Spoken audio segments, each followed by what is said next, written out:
What if the very strength you're proud of, the constant managing, fixing, holding together, is the reason God won't move? What if control isn't power at all, but the lock on a door you're terrified to open? You call it responsibility, discipline, survival.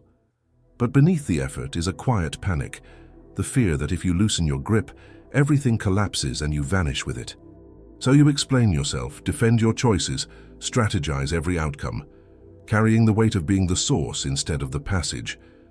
And still, peace avoids you. Life resists. Silence feels threatening. There is a brutal irony here. The ego fights to stay relevant while unknowingly blocking the only force that doesn't need permission. Divine intelligence does not argue with your will. It waits for its exhaustion. Not because you're unworthy, but because something larger cannot enter a clenched fist. The forbidden door isn't guarded by demons. It's guarded by you, and the moment you stop insisting, something else begins to breathe. You learned early that control kept you alive. Not because someone told you, but because chaos punished you when you didn't. Because silence filled with danger. Because adults were unreliable, systems were brittle, love was conditional, and the world felt like a place that could collapse at any moment if you weren't alert enough, strong enough, prepared enough. So you adapted. You became competent. You became vigilant. You became the one who handles things, the one who anticipates problems before they happen, the one who stays calm while everyone else breaks.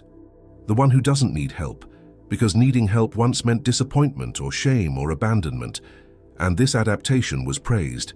People called you responsible, mature, wise beyond your years, disciplined, self-reliant, strong. No one saw the fear underneath. No one saw that control was not confidence. It was desperation, dressed in dignity. Because control doesn't come from believing things will be okay. It comes from believing they won't, unless you intervene. And slowly and visibly, something began to rot. Every decision became heavy. Every outcome felt personal. Every failure felt like a moral flaw. You didn't just do things, you became the guarantor of reality itself.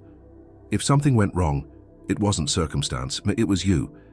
If things worked, you couldn't rest, you had to stay alert, because success felt temporary, fragile, easily stolen by one moment of weakness.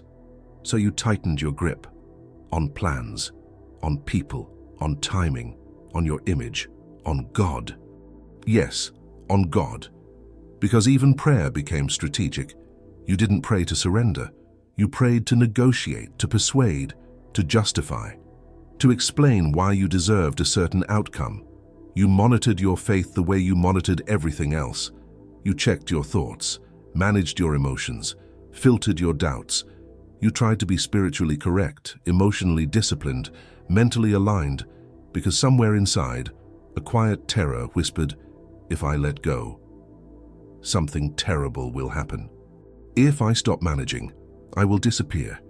If I surrender, I will lose." So control became moral. You told yourself it was virtue. I'm just being responsible. I'm just doing my part. I can't be passive. God helps those who help themselves. But notice what that sentence hides. It assumes God only acts after you exhaust yourself.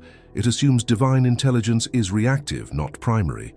It assumes you are the source, and God is the assistant, and that belief slowly hollowed you out. Because vigilance is exhausting. Not the dramatic kind of exhaustion you can rest from, but the quiet, corrosive kind, the kind that never turns off, the kind that lives in your jaw, your shoulders, your breath, the kind that makes silence feel dangerous, stillness feel irresponsible, rest feel like betrayal. You don't relax, you collapse. And even then, your mind keeps working, replaying conversations, rewriting decisions, forecasting disasters, running simulations of futures that haven't happened and may never happen. You are never fully here, never fully at ease, never fully held, and you call this strength. But look closer. Control doesn't actually create safety. It creates constant threat awareness. It keeps your nervous system locked in anticipation.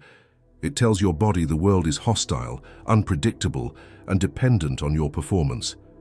That's not power. That's survival mode, mistaken for virtue. And here's the most shocking part, the part no one wants to admit. Your self-reliance isn't neutral, it's blocking something, because the more you insist on being the source, the less room there is for anything else to move through you. You say you want peace, but you don't trust it. You say you want guidance, but you override it. You say you want God, but only on your terms, within your plans, aligned with your timeline. You want the outcome of surrender without the vulnerability of release. And so nothing changes. Not because you're failing, but because you're gripping. There's a moment, rare, uncomfortable, often avoided, when you almost see it, usually late at night, or in the aftermath of yet another successful day that still feels empty, or in the quiet disappointment that follows achievement. A question rises, uninvited: why am I so tired if I'm doing everything right? But you don't stay with it. You distract, you optimize, you spiritualize, you push forward. Because to stay with that question would mean confronting a terrifying possibility, that your strength is the very thing keeping you stuck, that your discipline is doubling as a cage, that your control is not protecting you, but isolating you. And isolation is where fear thrives. Not the loud, dramatic fear, but the quiet one. The one that hums underneath everything, the one that says, you're alone in this. It's all on you. If you stop, it falls apart, so you keep going. Not toward freedom, but away from stillness. Because stillness feels like exposure, and exposure feels like death. But something inside you knows that this vigilance is unsustainable, knows that this effort isn't aligned, knows that this version of strength is slowly starving something essential. You just don't know what yet, and that not knowing terrifies you more than exhaustion ever could.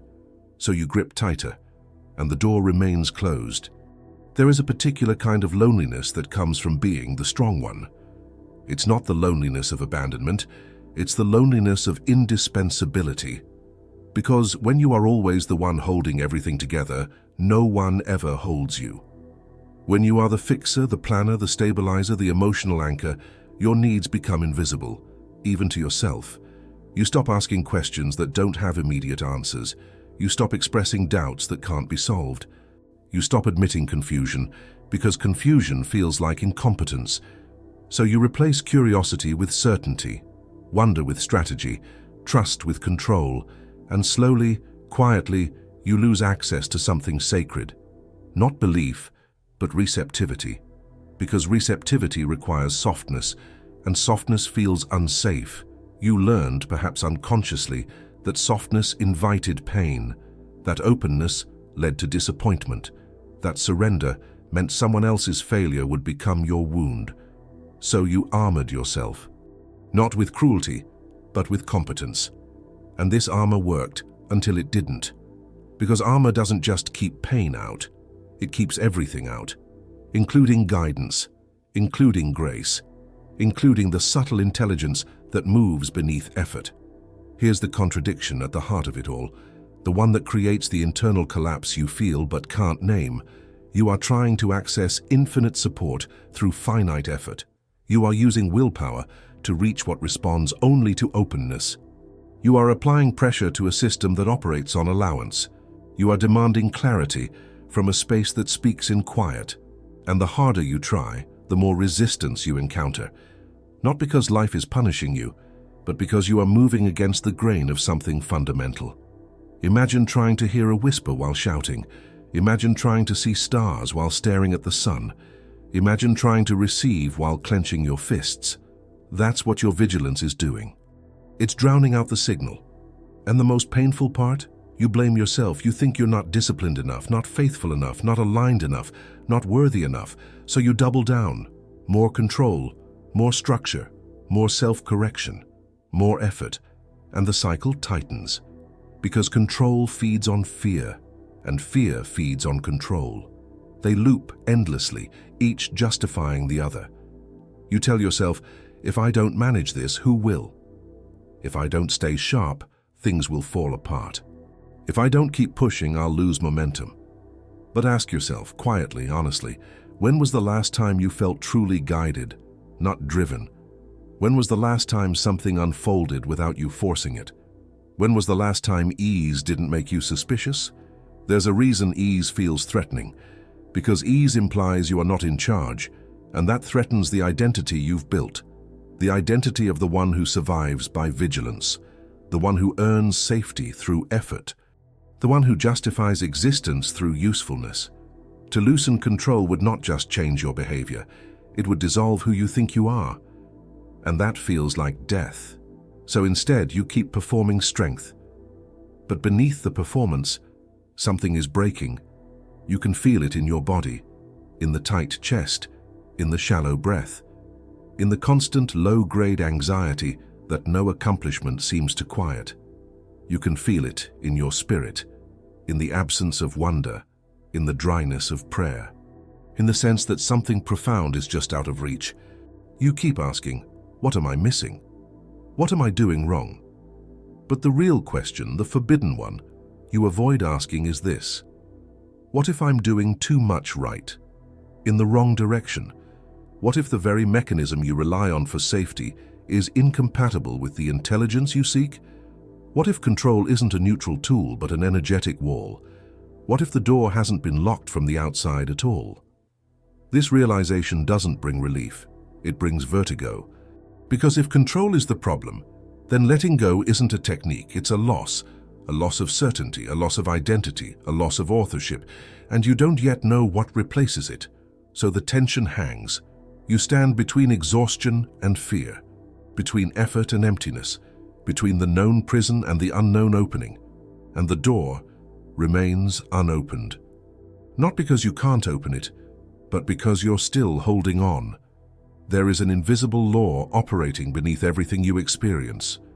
Not a moral law, not a rule you broke, not a punishment disguised as delay, a law of response.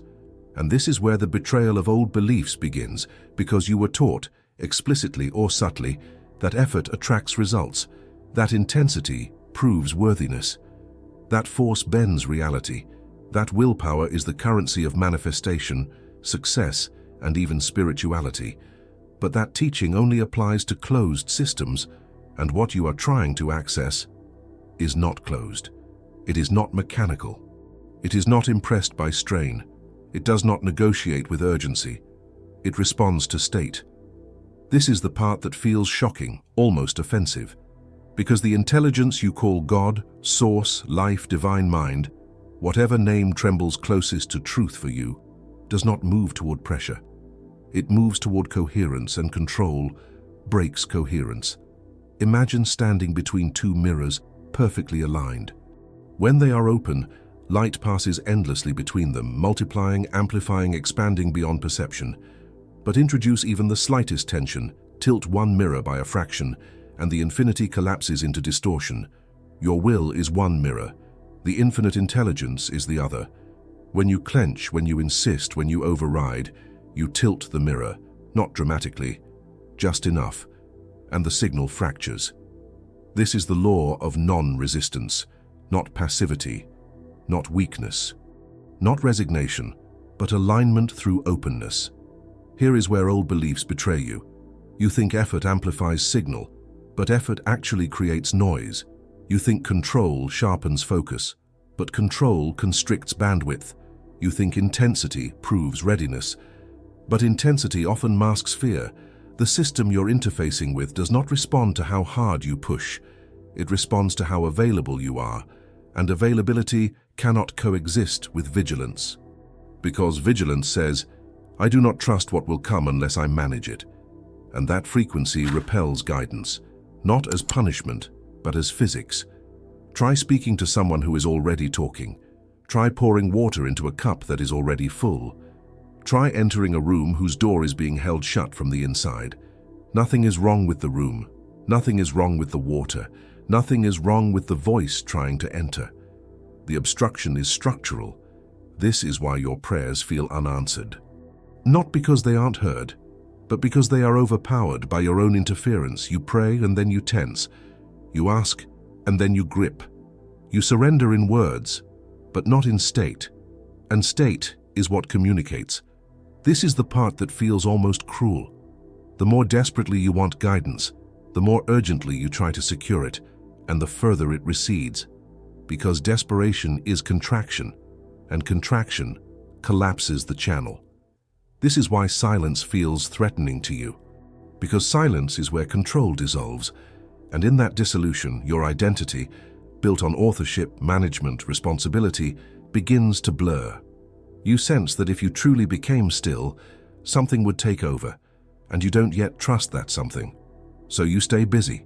You fill the space with effort, thought, planning, self-correction, and the invisible law continues to operate, unmoved, impartial, exact. Clenched will collapses signal. Open surrender amplifies frequency, not symbolically. Literally, your nervous system, your breath, your posture, your internal dialogue, they broadcast a state. And that state determines what can reach you. Control broadcasts threat. Surrender broadcasts receptivity.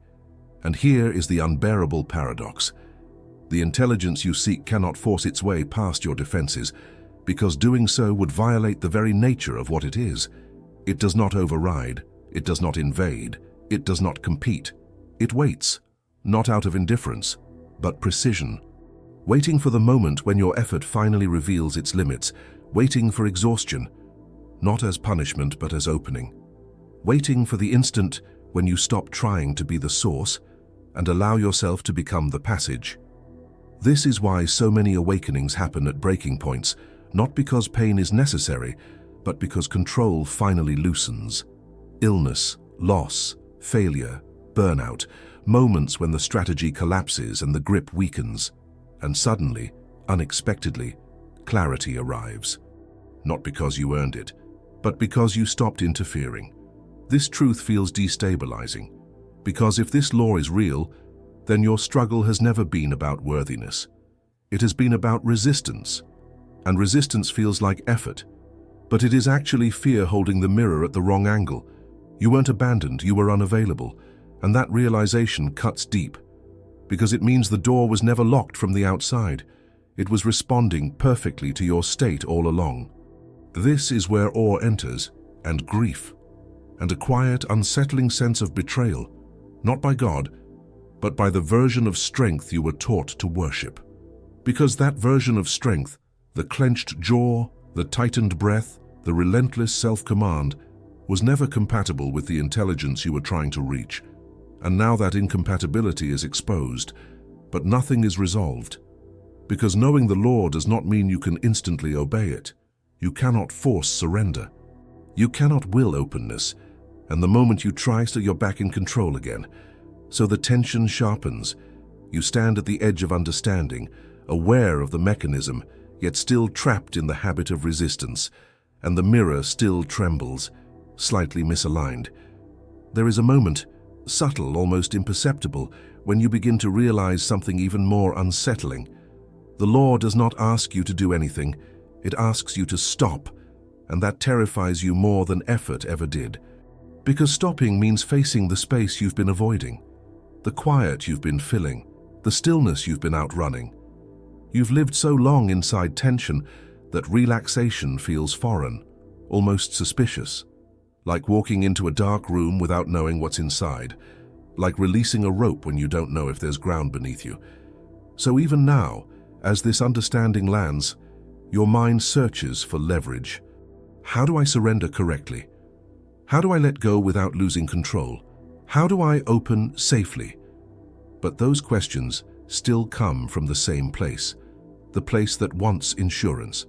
And insurance is another form of resistance, because the law does not respond to compromise. It responds to congruence. You cannot half open the mirror. You cannot negotiate availability. You cannot strategize receptivity. The intelligence you seek does not move through technique. It moves through absence. The absence of interference, the absence of authorship, the absence of the need to be right, prepared, justified. This is why surrender feels like death to the ego, because the ego survives by doing, by choosing, by directing, by deciding, by correcting. And surrender removes its function, not violently, not dramatically, but completely. And yet, this is the unbearable beauty of it. When effort dissolves, something else organizes, not chaos, intelligence, not randomness, order. but an order that does not consult your preferences, an order that does not explain itself in advance, an order that requires trust you haven't yet learned how to feel, so you hover at the edge, aware that your grip is blocking the signal, aware that your vigilance is the noise, aware that effort is misaligned, but still afraid to open your hand. Because what if you are not caught? What if nothing enters? What if the silence remains and you are exposed inside it? These fears are not irrational. They are memories. Memories of moments when letting go led to pain, when trust was broken, when surrender was exploited, when vulnerability was punished. So your body resists even as your mind understands, and the law remains neutral. It does not rush you. It does not reassure you. It does not demand faith. It simply waits for alignment. And alignment cannot be forced, only allowed. This is where the mystery deepens, because if you cannot make surrender happen, and yet surrender is the doorway, then something else must initiate the shift, something quieter than will, something subtler than effort, something that does not originate in the ego at all, and you feel it, faintly, in moments when you stop trying for just a second, in moments when exhaustion softens you, in moments when disappointment cracks your certainty, in moments when you admit, silently, without drama, I don't know. Those moments are dangerous, because they are openings. And once you've tasted that openness, even briefly, you cannot unsee the truth, that the intelligence you seek has been hovering at the edge of your awareness the entire time, not blocked by sin, not withheld by judgment, not delayed by unworthiness, but waiting for the space where control ends. And now you're standing there, not surrendered, not in control, but aware. And awareness is unstable because it threatens to tip you into something irreversible. The mirror wavers, the signal flickers, and the door, for the first time, feels less like a wall and more like a breath away. If this is unsettling you, if something in your chest tightened just now, if a quiet recognition is spreading beneath your thoughts, that is not coincidence. That is resonance.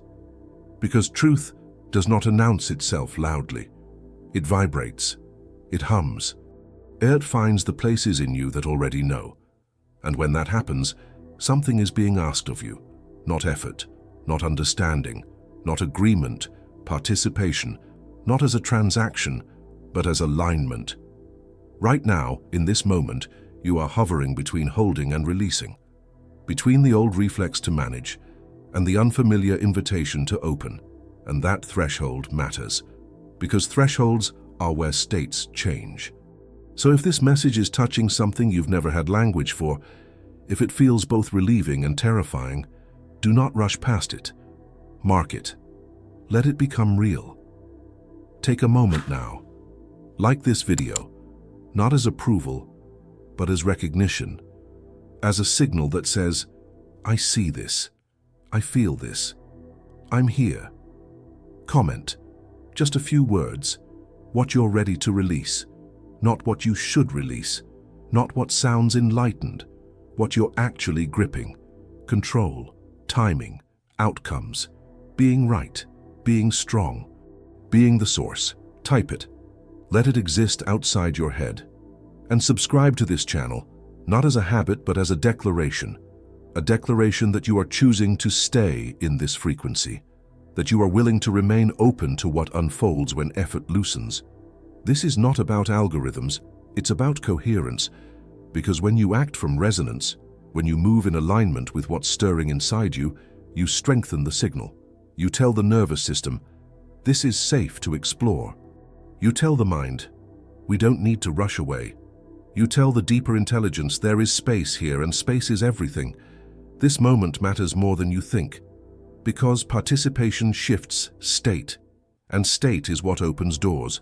There is only one shift, not a method, not a practice, not a sequence of steps you can master, because anything you do to surrender instantly becomes another form of control. So this shift cannot be achieved, it can only be allowed. And it begins with something that feels almost humiliating to the ego, relinquishment of authorship, not responsibility, not care, not presence, authorship. The belief that you are the one generating life. The belief that outcomes originate in your effort. The belief that without your constant management, nothing moves. This belief is older than your thoughts. It lives in your posture, in the way you hold your breath, in the way your mind narrates everything as my decision, my plan, and my mistake, and my success. You have been living as the source. And the shift is this: you were never meant to be the source. You were meant to be the passage, a conduit, a channel, a space through which intelligence moves. And the moment you hear that, something inside resists. Because being the source feels powerful, it feels noble, it feels necessary. But look at the cost. Sources burn out. Passages do not. Their source must constantly generate. A passage only needs to remain open. This is the unbearable relief hidden inside surrender, because relinquishing authorship does not mean nothing happens. It means something else authors through you, not by possession, not by override, but by cooperation. When you stop claiming ownership of outcomes, when you stop narrating reality as something you must produce, a subtle recalibration occurs. Your nervous system softens. Your breath deepens without instruction. Your attention widens. And in that widening, something extraordinary begins to reorganize you, not instantly, not dramatically, but unmistakably. Because intelligence moves differently when it doesn't have to compete with your will. It doesn't push, it arranges, it doesn't shout, it signals. And you begin to notice things you missed before. Timing that feels precise. Insights that arrive without effort. Decisions that emerge already whole, without internal debate. Not because you're smarter, but because you're quieter. This is the shift Joseph Murphy pointed to again and again, though it was often misunderstood as positive thinking or affirmation. It was never about thinking harder. It was about thinking less, about removing the interference of personal will so the deeper mind, the infinite intelligence beneath thought, could operate unimpeded. Because the subconscious does not respond to command, it responds to impression, and impressions cannot land in a clenched system, only in a receptive one. This is why relinquishment feels like standing at the edge of a void, because the ego equates authorship with existence. If I am not directing, who am I? If I am not deciding, what happens? If I am not the source, do I disappear? But something else whispers beneath that fear, something older, something calmer, something that has been waiting for you to stop talking long enough to hear it. You do not disappear when you release authorship. You arrive, but not as the manager, as the instrument. And instruments do not strain. They resonate. This shift does not remove challenge. It removes friction. Life still moves. Decisions still happen. Action still occurs. But the weight changes, because action no longer comes from fear of collapse. It comes from alignment, and alignment feels different. It feels like being carried while walking, like effort without strain, like movement without urgency. You don't try to trust. Trust happens as a byproduct of not interfering. And this is where suppressed hope begins to flicker. Not optimism, not certainty, but the fragile sense that maybe, just maybe, you don't have to hold everything anymore. That maybe life is not waiting for you to be stronger, but quieter. And that realization is both relieving and terrifying. Because if you are not the author, then you must allow yourself to be written, and you do not yet know what that story looks like. There is a moment when this shift stops being an idea and becomes a sensation. It usually doesn't happen when you're trying. It happens when you're tired of trying. When effort finally reveals its limits. When control no longer feels noble, just heavy. In that moment, something loosens. Not because you decided to let go, but because you could no longer hold on. And in that loosening, authorship slips away. Not dramatically, quietly. You stop narrating every move. You stop evaluating every outcome. You stop bracing for impact. And for a brief, almost shocking instant, nothing collapses.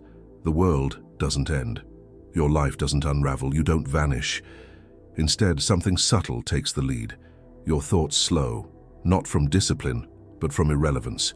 your body softens, not from intention, but from relief. Your awareness widens, not from effort, but from space. This is the embodied truth of surrender. It is not an action. It is an absence of interference. And in that absence, something else organizes. You might call it intuition. You might call it divine guidance. You might call it subconscious intelligence. But names don't matter here. What matters is the feeling, a sense of being moved rather than pushing, of responding rather than initiating, of participating rather than producing. This is what it means to shift from source to passage. You still act, but action arises, you still decide. But decisions arrive, you still speak. But words come through you. And this is where the deepest fear surfaces. Because if this is true, if life can move through you without your micromanagement, then your old identity becomes unnecessary. The identity built on vigilance, on responsibility as worth, on control as safety. And that identity does not surrender quietly. It whispers doubt. This is irresponsible. This is dangerous. This will make you passive. This will cost you. But notice something. Those voices only appear when you stop trying. They are the guardians of the old self. Not evil, just afraid. Afraid of becoming obsolete. So you don't fight them. You don't silence them. You don't argue. You simply don't obey. And in that non-obedience, something stabilizes. Not certainty, not clarity, but trust without proof. And trust without proof is the purest form of openness. This is why there is no technique here, because techniques can be perfected, and perfection feeds control. This shift can only be lived, moment by moment, breath by breath, not as a practice, but as a permission. Permission to not know, permission to not force, permission to not be the author. And each time you allow that permission, even for a second, the channel clears a little more. The signal strengthens, the mirror aligns, and something moves closer, not loudly, not obviously, but unmistakably. You are not being asked to give up your life, you are being asked to give up ownership of it, and that is a much deeper surrender, because ownership is where fear hides, and release is where intelligence enters. But you are not finished. This shift has begun, but it has not completed, because once you stop being the source, the question becomes, who are you now? And that question does not have a comfortable answer. When authorship dissolves, identity does not disappear. It reconfigures. And this is where the deepest rupture occurs. Because the self you've known, the vigilant one, the competent one, the strong one, was built around effort, around managing, around anticipating, around holding the line against collapse. So when effort loosens, the mind panics. If I am not controlling either, what am I? If I am not pushing, who am I? If I am not responsible for outcomes, do I still matter? These questions are not philosophical, they are existential, because your sense of worth has been quietly tethered to usefulness. Your value measured by how much you can handle, your identity reinforced by how much you can endure. And now, something else is stepping forward, not a weaker self, a quieter authority, one that does not dominate reality, but cooperates with it. This new identity feels unfamiliar, because it does not announce itself with effort. It does not posture, it does not explain itself. It listens, it senses, it waits. And waiting, true waiting, feels like powerlessness to the old self. But this waiting is not empty. It is charged, like a bow drawn back without strain, like breath held, not in tension but in readiness, like still water that reflects everything without distortion. You begin to notice something unsettling. When you stop asserting yourself, people listen more closely. When you stop forcing outcomes, opportunities align unexpectedly. When you stop trying to be powerful, influence deepens, not through dominance, through presence. This is receptive authority. Authority without aggression, strength without tension, leadership without control. And it doesn't feel heroic, it feels neutral, which is why the ego resists it, because heroism feeds identity, neutrality dissolves it. You are no longer the one who makes things happen, You are the one through whom things happen. And that distinction is terrifying because it removes the drama that once made you feel necessary. No more internal battles, no more constant proving, no more justification. Just responsiveness. And responsiveness does not inflate the self, it refines it. This is where inner fire replaces strain, a different kind of power, not the power of force, the power of permeability. You become less dense, less defended, more available. And availability changes everything, because life does not move toward hardness. It moves toward openness. You start to sense timing without calculation. You speak without rehearsing. You act without bracing. And this frightens the old identity, because if this is strength, then everything you learned about survival was incomplete. Not wrong, just partial. You needed control once. It kept you alive. But now it is keeping you small. And the self that emerges in its place is not naive. It is not passive, it is not weak, it is attuned, which means it feels more. And feeling more means risking more. Because openness invites uncertainty, and uncertainty dissolves the illusion of control completely.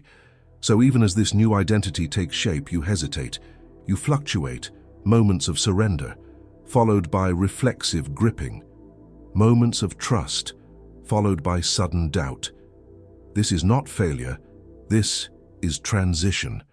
Identity does not reconfigure cleanly, it fractures first. And those fractures hurt because you feel unprotected, exposed, seen by forces you cannot name.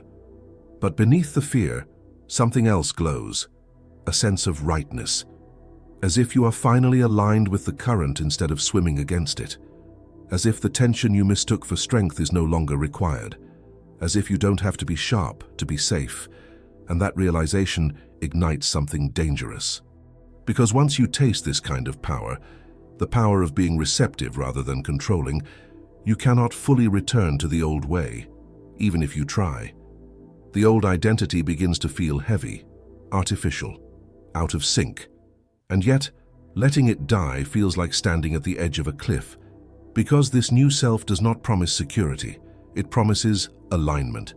And alignment does not guarantee comfort, it guarantees truth, and truth rearranges everything.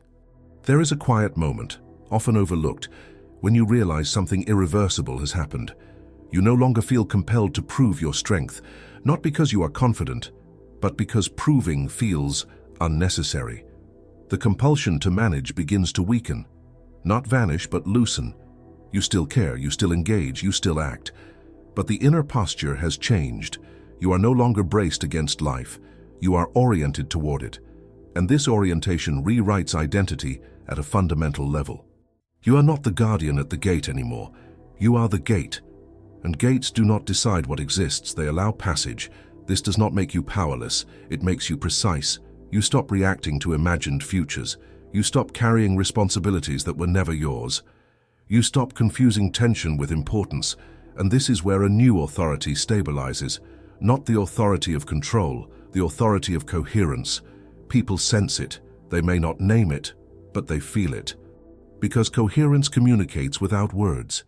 It calms nervous systems, it clarifies confusion, it invites honesty. You become a stabilizing presence, not by holding everything together, but by not fracturing inside yourself. And this presence is dangerous to old structures, because it cannot be manipulated through urgency. It cannot be coerced by fear. It cannot be rushed by pressure. You no longer respond to panic, you respond to alignment. And that response reshapes your life quietly. You begin to say no without justification. You begin to pause without guilt. You begin to trust signals you once ignored.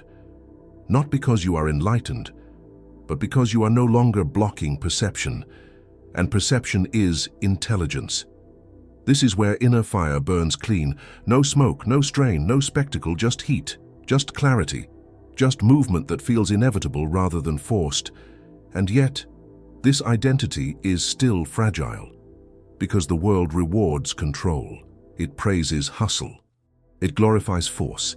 It equates surrender with weakness. So you will be tempted to revert, to grip again, to manage again, to perform strength again, especially when uncertainty appears, especially when outcomes are unclear, especially when silence stretches. And in those moments, the old reflex will whisper, "Take control, do something, fix this." But something in you will hesitate now, not because you are indecisive, but because you have felt another way. A way where action emerges instead of being manufactured. And that hesitation is sacred, because it creates space. And space is where the intelligence enters. So you stand between two identities, one built on vigilance, one built on receptivity, one loud and familiar, one quiet and destabilizing. And you cannot fully inhabit both. The tension does not resolve, it sharpens, because this new self is not asking to replace the old one gently. It is asking for surrender at the level of identity itself. And that is the most frightening surrender of all, not letting go of outcomes, letting go of who you think you are. And you are not ready, not completely, but you are closer than you've ever been. And that closeness hums, unsettling, alive, irreversible. There is nothing left to explain, because explanation belongs to the mind, and you are no longer standing entirely in the mind. You are standing in a space between breaths, between effort and ease, between who you were and who has not yet fully arrived. And this space is alive. It does not rush you. It does not reassure you. It does not promise outcomes.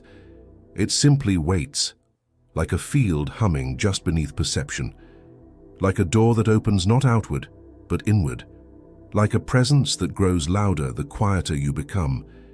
You can feel it now, not as certainty, not as peace, but as a strange loosening, a subtle release in the chest, a softening in the jaw.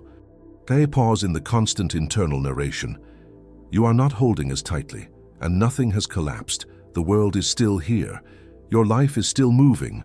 Your breath still arrives on its own. And that fact alone is unsettling, because it contradicts everything you believed about survival. It suggests that something has always been carrying you, even while you were convinced you were carrying everything. This realization does not arrive with joy. It arrives with awe and regret. Regret for the years spent gripping, for the exhaustion worn like a badge, for the strength that hardened into armor. And yet, there is no condemnation here, only truth. And truth does not accuse, it reveals. You were never wrong to survive the way you did. You just stayed there too long. Now you are here, in the quiet, in the not knowing, in the moment where control loosens. But surrender has not yet fully claimed you, and that is exactly where the door breathes, not opening all at once. Not dramatically, but subtly, with a hum, with a pull, with an invitation that does not use words. You may feel the urge to do something now, to conclude, to decide, to take this somewhere safe and understandable. But that urge is the last reflex of control, and you don't have to obey it. You can stay here just a little longer, in the suspended breath, in the unresolved tension, in the mystery that has no shape yet, because what enters next does not respond to effort. It responds to openness.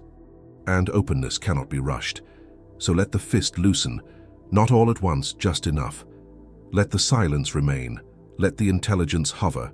Let the door stay, almost open. And notice, nothing is being demanded of you. Only space. Only permission. Only the quiet courage to not close your hand again.